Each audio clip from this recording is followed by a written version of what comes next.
Fallout has been taking over pop culture for the past couple of months now. With the release of the Fallout TV show on Amazon Prime, Fallout has skyrocketed to new heights of popularity even outside the game space. Believe it or not, I've never played a Fallout game. The last major Fallout game, Fallout 4, was released in 2015. In 2015, I was a 13-year-old little shit that only played Call of Duty all day. It's safe to say, Fallout 4 was released a bit before my time. It wasn't until 2018 when I became really invested in single-player RPG games, and since then, I've never really looked back. The first Bethesda game I ever played was Starfield just last year, and I'm one of the few people that actually kinda really liked it. I love space and sci-fi, and that definitely had a part in it, but I thought that the first-person shooter mechanics were pretty solid, and the load screens didn't bother me that much. So now, in 2024, when the Fallout TV show came out, I was hooked on Fallout. The world, the characters, the story, the setting, it all spoke to me in so many ways, and I knew that the next game I had to play was Fallout 4. Since then, I've put a lot of hours into Fallout 4, and I can confidently say that it is one of the most flawed games I've ever played, but it somehow still works. I enjoyed my time with Fallout 4, even though the game actively frustrated me in so many ways. On one hand, the world that BGS created, the insane attention to detail that they put into the environmental storytelling is just truly amazing. Couple that with the plethora of customization, the game truly does feel like a sandbox set in a desolate wasteland. But on the other hand, the moment-to-moment gameplay, and most importantly the story and characters that inhabit this world, are insanely boring, bland, and uninspired. This stark contrast between sandbox and story has definitely left me conflicted. Today, we're going to dive into Fallout 4, all its systems, features, and gameplay, and ultimately talk about what makes this game so frustrating, but so good.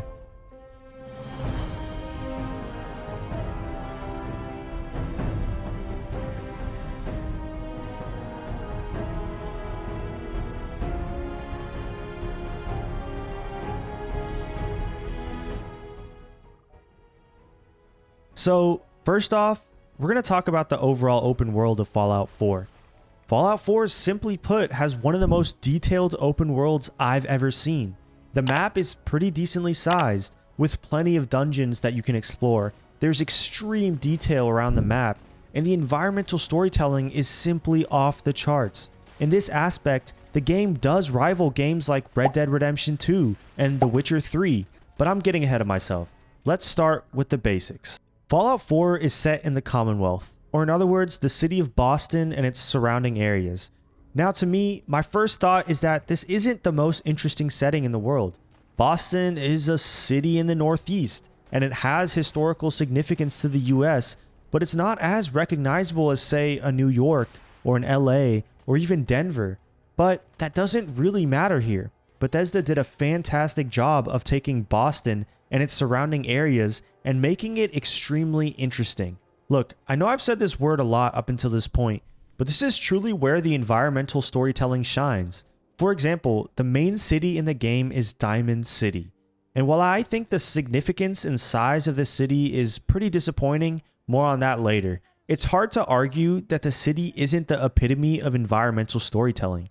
Bethesda took Fenway Park, a real-life, iconic baseball stadium, and turned it into a safe haven for survivors after the Great War. And it's fucking awesome. You see the dugouts being used as bars and hangout spots. Everything is kind of baseball themed, and the city market is right in the middle of the diamond with the stands that are all around.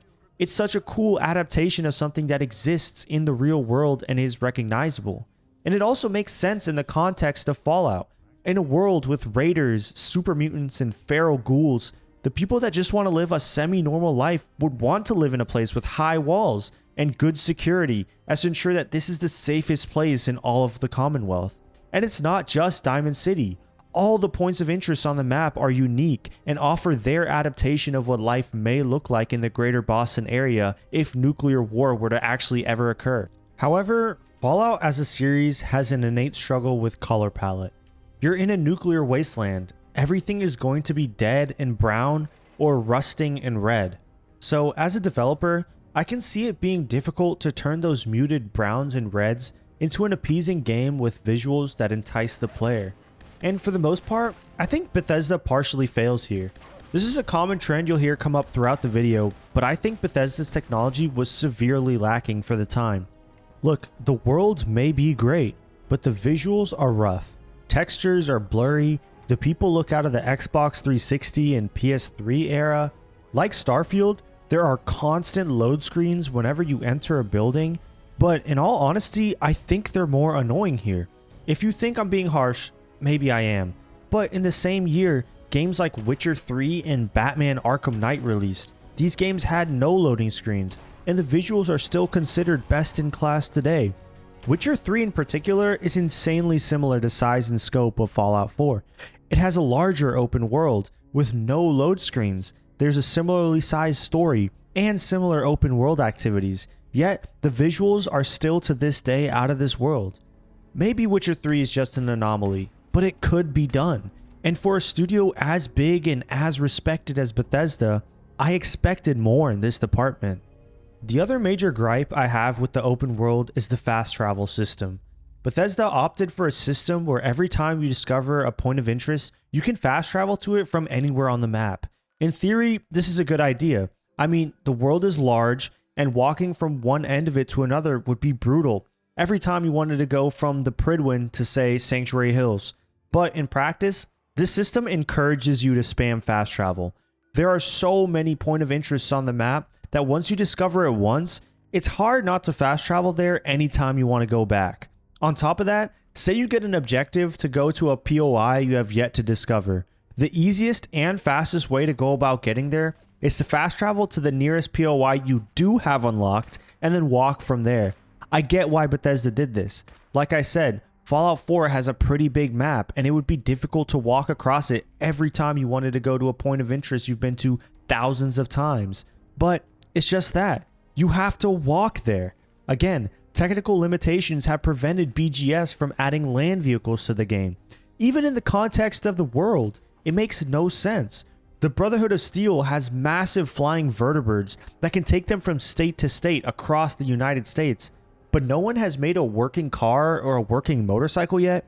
It's hard to believe, and it does detract from the experience of exploring the open world quite a bit. I know I made it seem like I'm not the biggest fan of the open world, but it's honestly quite the opposite. Most of my gripes come from the technical limitations of the creation engine and not really on the world design itself. The world itself is amazing, it's insanely detailed, and it's honestly just a great world to immerse yourself in for hours.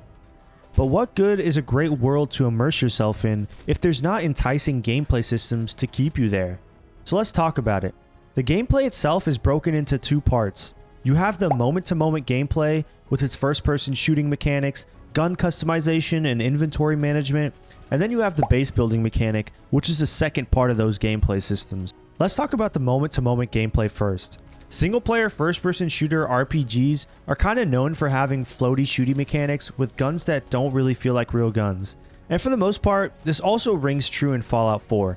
I mean, don't get me wrong, the guns themselves are really cool, and I'll go into that more later, but the gunplay itself is lacking.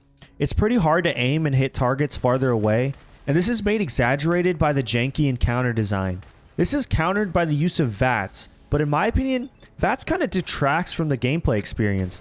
I personally didn't put too many of my skill points into VATS just because I enjoy the first person shooting and the challenge and skill that comes with it. And to me, VATS feels like someone else is doing the work for me. Enemies will also routinely glitch out and be in areas that are tough to get to. Enemy AI and pathing is also pretty messed up. I routinely just lost enemies and points of interest that were more maze-like, and for all the POIs, you have to kill every enemy to get that cleared icon on your map, which basically signifies you killed every enemy and got the loot from that specific point of interest. But oftentimes, there was one enemy left in a random part of the map that just stood there. They didn't try and find me or come after me, so I was left spending time looking for them just so I didn't have to do the dungeon again if I ever decided to leave the building. However, like I mentioned earlier, the guns themselves and the customization that comes with them is awesome. You can turn guns into completely different guns, and the guns themselves are super cool and varied. The legendary drops you get from those legendary enemies usually provide a tangible upgrade to your arsenal, as well as give you special multipliers for critical hit chances and other things like that. The same goes with the armor customization too. While I didn't partake in upgrading my power armor or my regular armor too much, I still appreciated that they included that in the game, and that it, like the gun customization, provided solid upgrades to your armor that could be felt while in battle. While on the topic of armor, I love the use of power armor. I didn't use it a lot, and I tried saving it for special missions or whenever I made the trip out to the glowing sea, but when I did use it, it's so much fun. You truly feel like a badass that can do anything. The big weighty thuds as you walk around, or whenever you jump down a couple of stories, that massive thud it makes really makes it feel like you're walking around in a human-shaped tank. It's just really cool. You know, one thing having power armor on also does? It gives you more inventory space. Inventory management is an aspect of the moment-to-moment gameplay, and I hate it. Like I mentioned in my Palworld video I released recently, inventory weight is one of the most annoying things devs put into their games. It actively detracts from the things you actually want to do, and it forces you to pay attention to it. There were so many instances when I just got a legendary drop that I could sell since it didn't upgrade my base stats, or maybe I could use it, but it would replace another piece of my armor I had equipped. But when I picked it up, I became overweight and couldn't walk or fast travel anywhere. Even if I dumped some stuff off to my companion, a lot of times their inventory was full too. So I either had to make the decision of not picking up that really cool item or dropping my older item that I could have scrapped for parts or sold for some caps.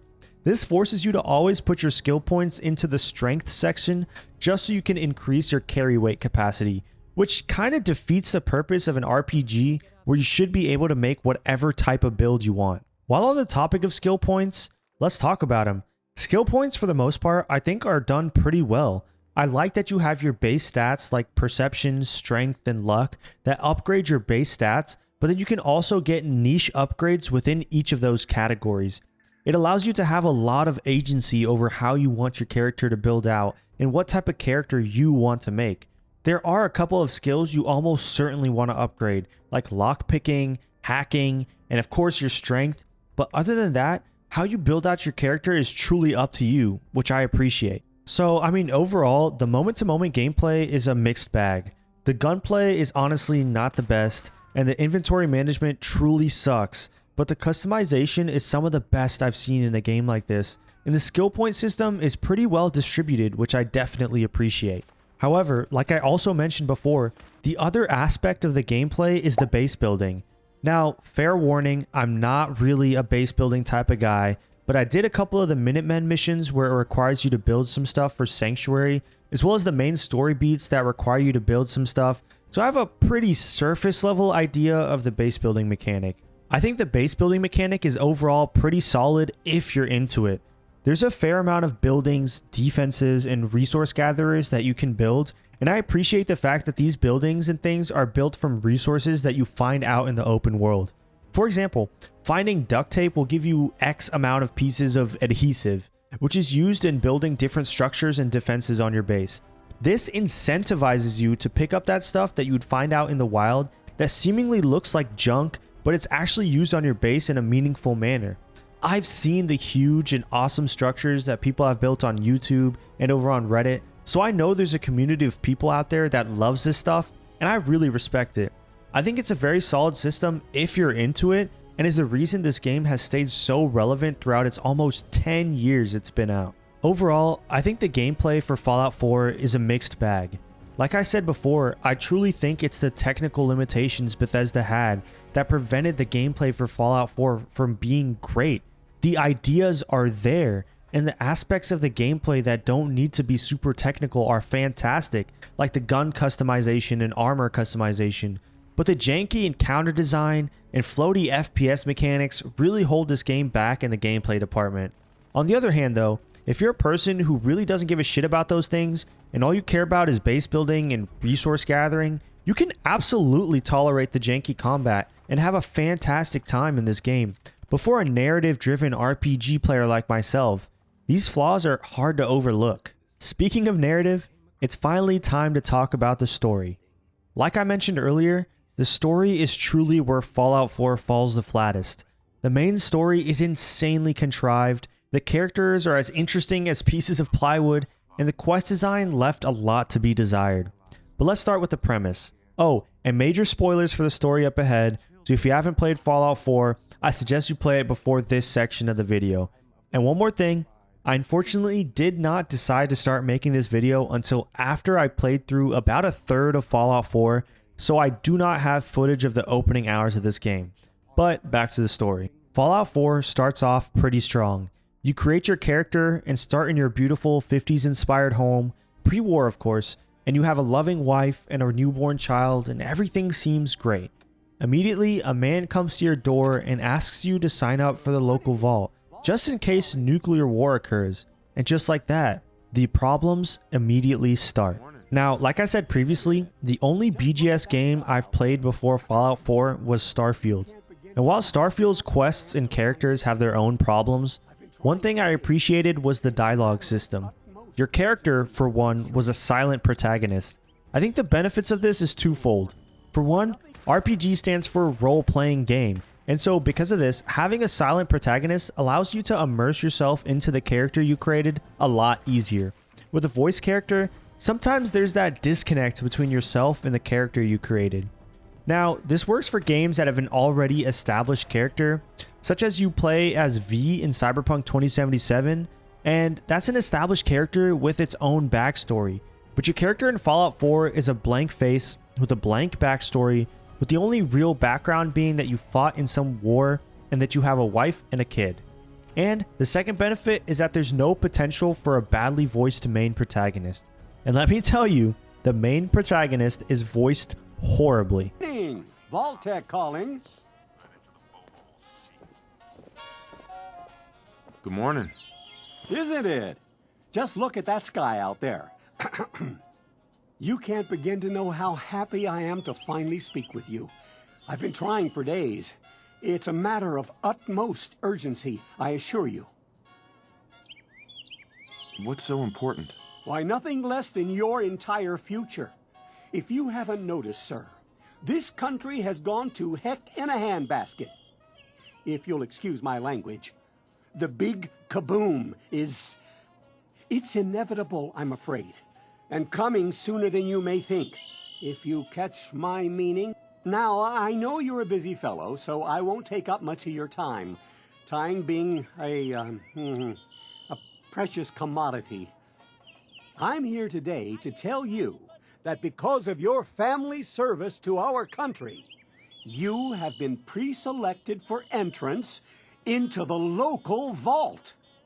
Vault 111. But there's room for my entire family, right?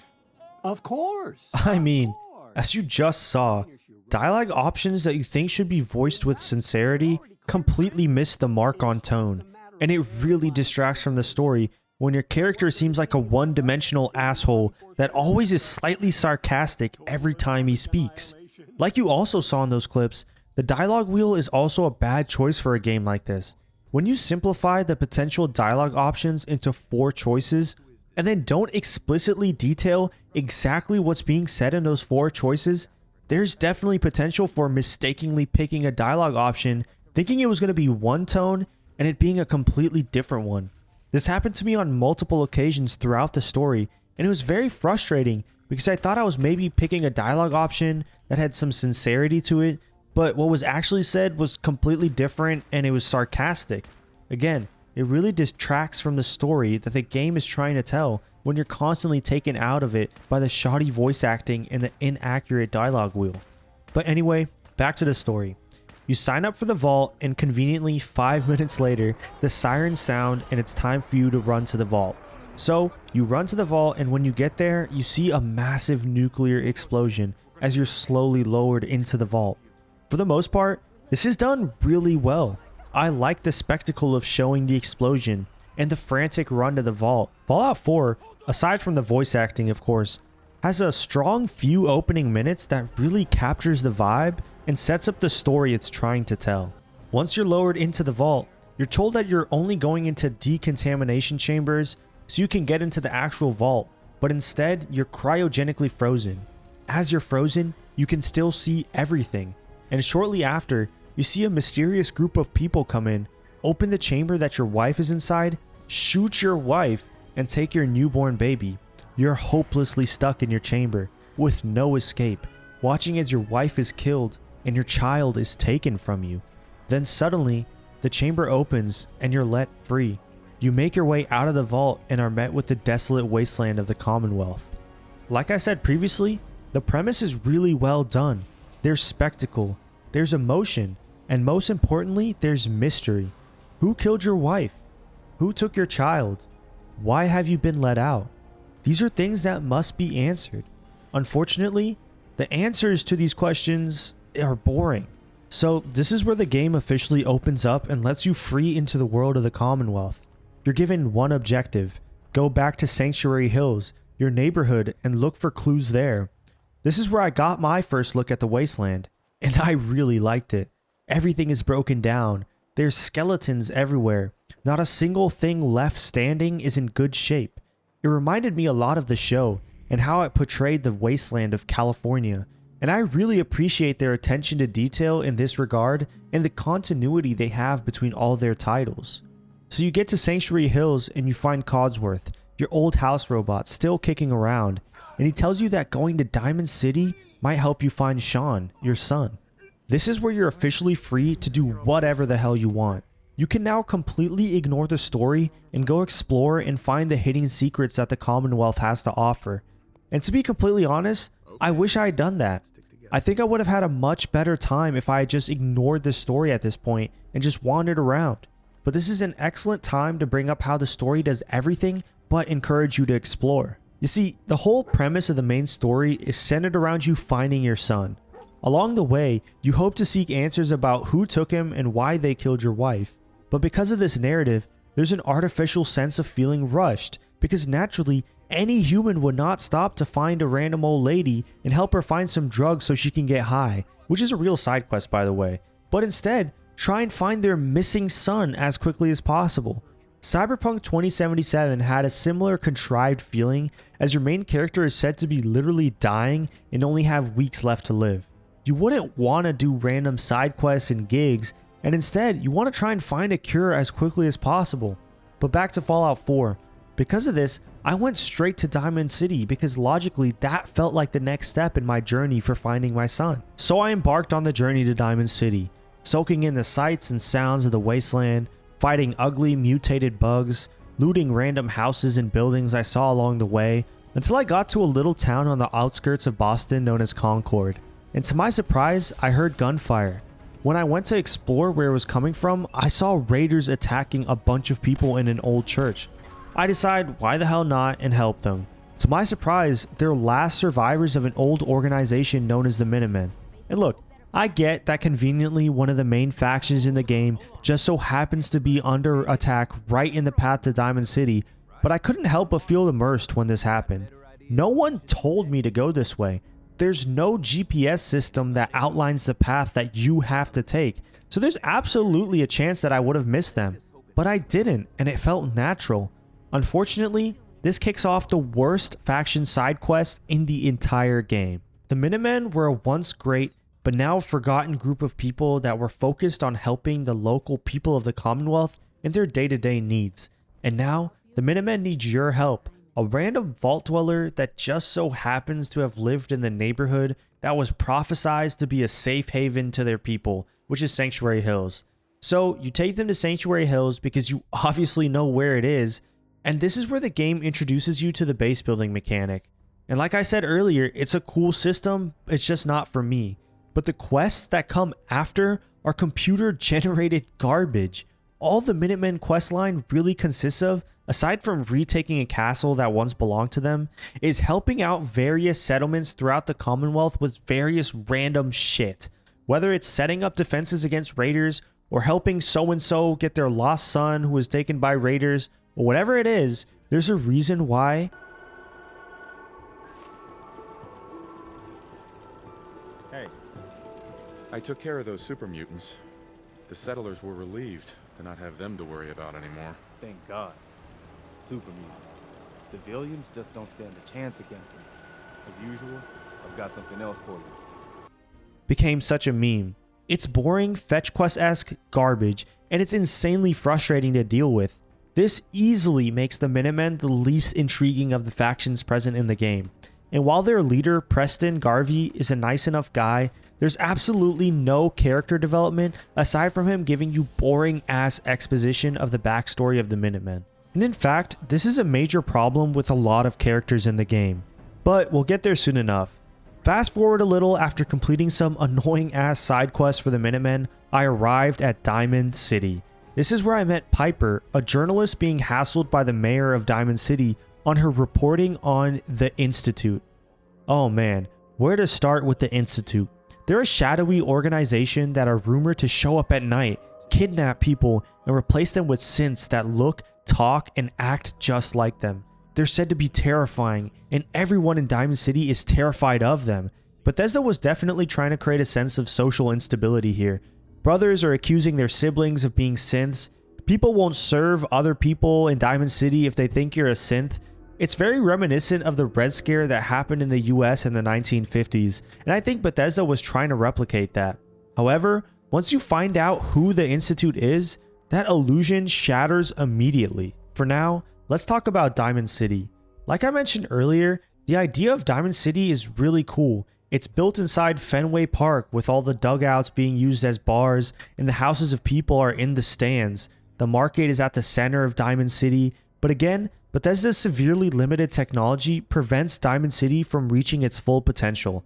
I mean, I get it. Diamond City is a poorly put together city in a desolate wasteland. It isn't supposed to be some grandiose city, but it still lacks that spectacle. It's small, and there's a convenient excuse that it's in Fenway Park. Of course it's going to be small, but no. There's the market, a couple of houses you can access, and some walkways at the back of the market. That's it.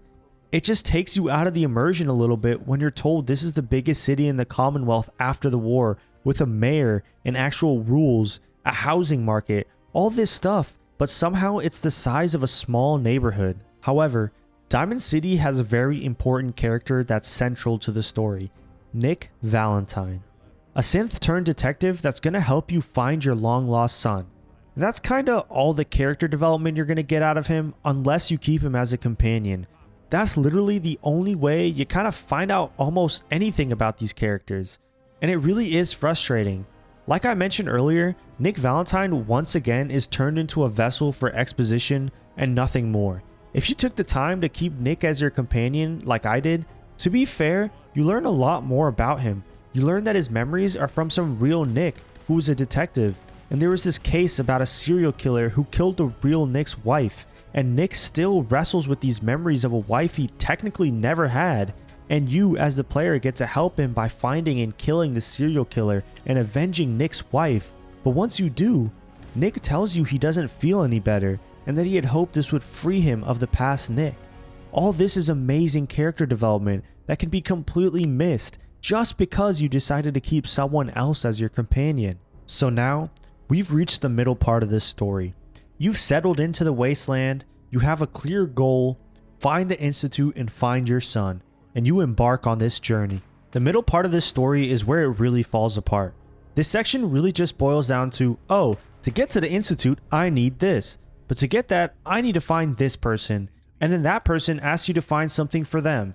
Basically, what I'm getting at is that it's just a bunch of fetch quests of people exchanging information to you in exchange for you doing something for them.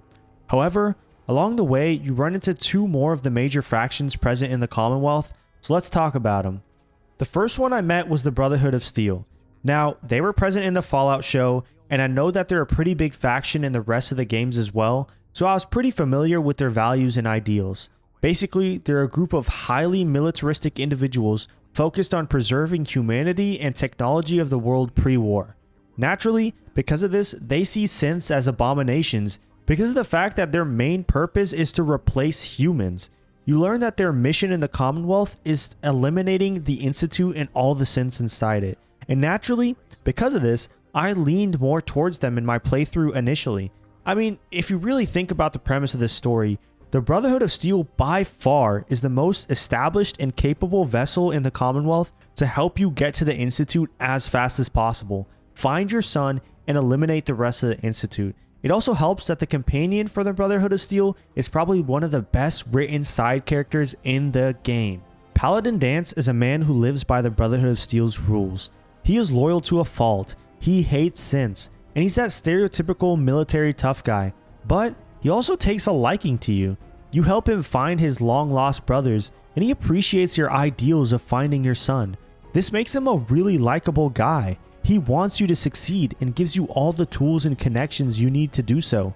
But he has a terrible secret. He's a synth. While Danse didn't know, the very thing he swore to destroy is actually him. It's a sad moment when you discover this. Your mentor, the person who is responsible for allowing you to succeed in the Commonwealth, is now a wanted fugitive by the Brotherhood of Steel just for existing. To prove your loyalty, Elder Maxon, the leader of the Brotherhood of Steel, tasks you to find and kill your former mentor. When you find him, there's a sense of heaviness in the dialogue.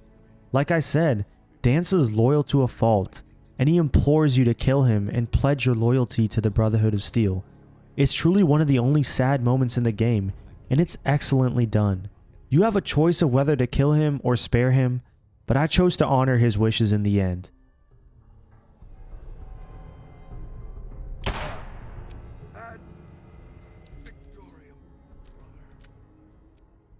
This side plot is so well done. It's a mystery with a great twist, a twist that should have been replicated by the main story. The other faction is the Railroad. I appreciated their secrecy and how you find them.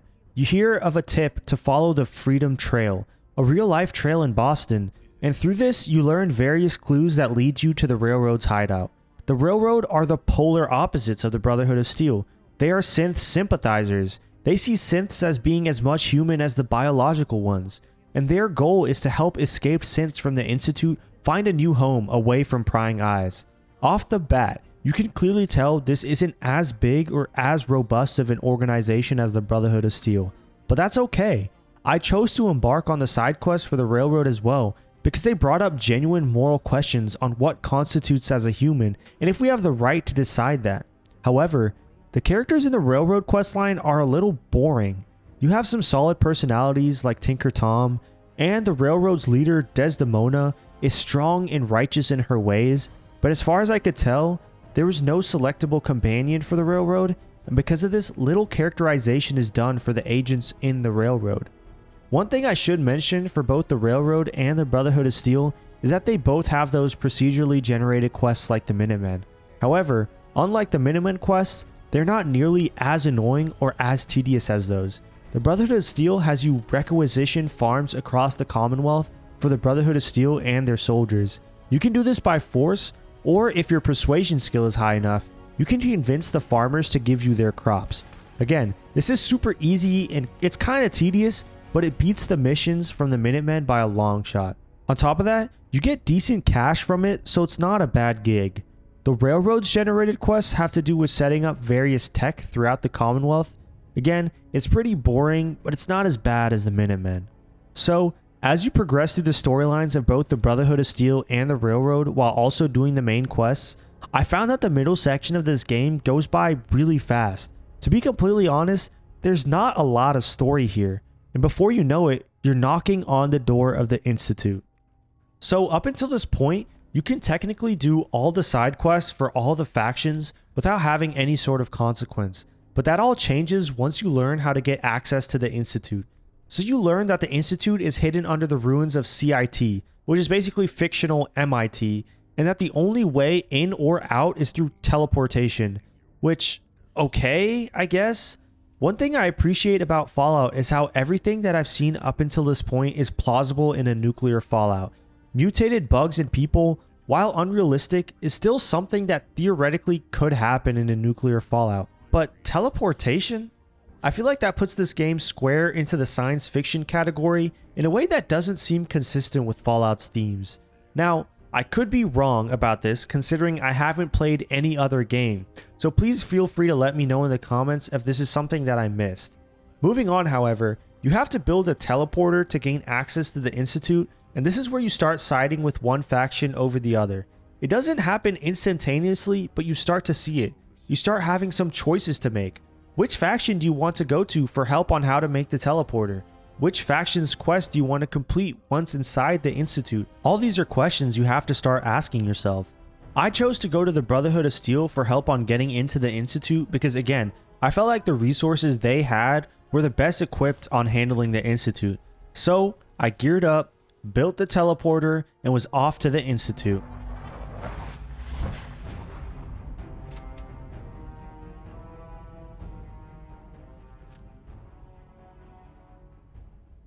When you first get to the Institute, it's such a stark contrast to the world of the Commonwealth. Everything is bright and white, it's perfectly clean and high-tech. The music has a futuristic sound to it, with promising and hopeful undertones. This game, up until this point, has been telling you how horrible and shady the Institute is, and yet, this first impression is the opposite of that. As you walk around the Institute, you hear a voice, saying they were expecting you. How could that be? Why is no one hostile here? And then you find your son. He's in a cage. You desperately try and get him out, but he doesn't know who you are. And then in comes the mysterious voice, the man behind the Institute, and his name is Father. And he's your son? Yeah, I know it's confusing. Father explains to you that more time passed in the cryogenic chamber after he was taken than you think, and that Sean, your son, is now the father of the Institute and runs it. I know this is supposed to be some big twist, but it really didn't land for me, and I think there's two reasons for that. For one, like I said earlier, the Institute is supposed to be some big, bad, shady organization that takes the people of the Commonwealth and replaces them with sins. This isn't accurately portrayed once you get to the Institute. I mean, I get it to some degree. One of the endings you can choose for this game is to side with the Institute, and for that to be a viable option, you can't make the Institute seem like the most undesirable faction to side with. However, I think that players want that choice of siding with the evil faction without it seeming like all the Institute does is operate in a moral gray area. The second issue is that, again, Father, Sean, your son, whatever you want to call him, just seems lame. It would be so much cooler, in my opinion, if the big bad of this entire game was your son the whole time, and that you spent all this time looking for the Institute that took your son, pun intended, only to find out that he has joined them and become their leader. But Father just seems like a normal scientist, focused on his research, not really worried about anything else. I just feel like he could have been portrayed a little more evil for the twist to land. Anyway, you've officially reached the end of the story. From here, you can choose to A. Work for the Institute and eliminate both the Brotherhood of Steel and Railroad. B. Work for the Brotherhood of Steel and eliminate the Railroad and the Institute. C. Work for the Railroad and eliminate the Brotherhood of Steel and Institute. Or D. Do a bunch of extra shit and end up working for the Minutemen and just destroy the Institute. As you can see, there's an illusion of choice here in the narrative. All the choice really boils down to is if I side with this faction, I eliminate the other two, which doesn't really make sense narratively. Think about it. The Railroad is portrayed to be synth sympathizers. They want what's best for the synths. Naturally, my thought process would be that if I were to side with them, sure, they would eliminate the Brotherhood of Steel, but they would only eliminate the people of the Institute and keep the facility. This would allow them to become a haven for synths and allow them to come and go as they please. But instead, like if you side with the Brotherhood of Steel, you blow up the Institute all the same. What's the difference between siding with the Railroad and siding with the Brotherhood of Steel then? Because of this, I chose to side with the Brotherhood of Steel. I get it. Father being your son is supposed to make you think twice about destroying the Institute, but I genuinely had no emotional connection to him. Your son is now older than you. He is the head of a big bad corporation set on destroying the Commonwealth's people, a world that you now inhabit and have formed a connection with. It doesn't make much sense in my head to side with the Institute. The reason Brotherhood of Steel, well, again, they have the most technology and weaponry. It would make the most sense to choose them to destroy the Institute. And the final battle is kind of cool. You work to piece together a long forgotten, once amazing massive robot that destroys everything in its path, Liberty Prime. Once you do that, you fight alongside it all the way to the ruins of CIT, where Liberty Prime blows a massive crater into the ground, allowing you to enter the Institute. You kill everyone inside. You can choose to kill or spare your son, who I guess is somehow dying, as if that is supposed to change anything, and then you blow up the Institute once and for all. destroying all chances for synths to coexist with the people of the Commonwealth. The last quest is underwhelming to say the least. I don't know if I was too overpowered or again, the shooting mechanics not feeling great, but it just felt very anticlimactic. There was no real boss fight. You see your son one last time in a chamber getting treatment, and that's really it. The story of Fallout 4 has been completed.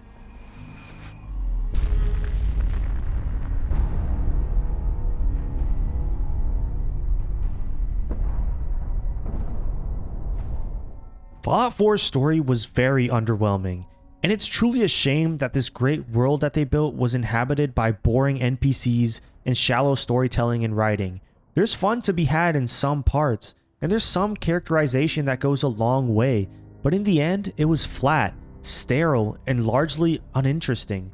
Bethesda has had this problem for a while now. Even though I like Starfield, the story and its characters were largely similar to Fallout 4's. Flat. Bethesda pitches these games as narrative RPGs, where your choices and companions matter, and that your story fits into the large and vast world that's bigger than just you. But they don't feel like that. These stories feel like they were created for you, and no one else really matters except for you. You aren't some cog in a machine, you're the whole factory. This world exists solely for you to play in, and because of that, the story lacks focus. Look, I know I was hard on the story, but it's just because I really love this world that Bethesda has created. If it's one thing they're good at, it's making a detailed world with plenty to explore. And in those respects, Fallout 4 excels. You can completely disregard the story and just build a cool ass base, go out into the world, fight monsters and raiders, and just immerse yourself in the world that way. But these games aren't marketed like that. Bethesda markets these games as narrative first, and that sets high expectations for the aspect of the game that's most lacking, while it diverts attention from the mechanics that excel in this game. All in all, I enjoyed my time in Fallout 4, and I will, of course, play the next Fallout game whenever that releases. Probably not for another 20 years, but I'll be there because I love this setting so much. As for Fallout 4 though, I won't be going back. I've seen what I need to see. I've done what I need to do, and now it's time to focus on what's next. Thank you so much for watching this video. It was a long time in the making. I had to play the game, and then record all this. It's something that I've never really done before. So if you made it to the end, I really, really appreciate that. Consider throwing it a like, subscribing to the channel. I also have a Patreon link down there. This video is going to be uploaded there 3 days in advance. So if you subscribe, you'll get all my videos early, as well as some exclusive access to some behind the scenes footage, and some other stuff too. We'll decide. We'll figure that out when that happens. But yeah, thank you guys so much for watching. It's been CGG. I'm out.